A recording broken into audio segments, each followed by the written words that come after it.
So a friend of mine has started splitting wood for their house. They've put in a wood burner, and so I said I'd cut them a splitting block because they were just splitting on a small block on the ground, and having a taller block obviously makes it easier.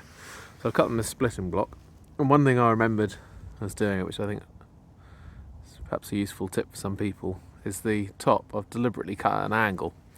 Now the obvious thing would be to have it perfectly flat, and that would make sense, but there's a good reason why having it at an angle is quite useful. When we're cutting firewood, not every bit we cut is completely straight, so this end's nice and straight, but every so often there'll be a reason why you have to cut a bit at an angle, or there'll be a bit of wood that's unevenly weighted and it just won't sit nicely. And if you have this is near as horizontal as practical, if you have a horizontal block, you sit these bits on, they tend to fall over. Like, no matter which way around you put it, it's going to fall over. Whereas by having an angle on the block, when you sit uneven bits on, you can still split them.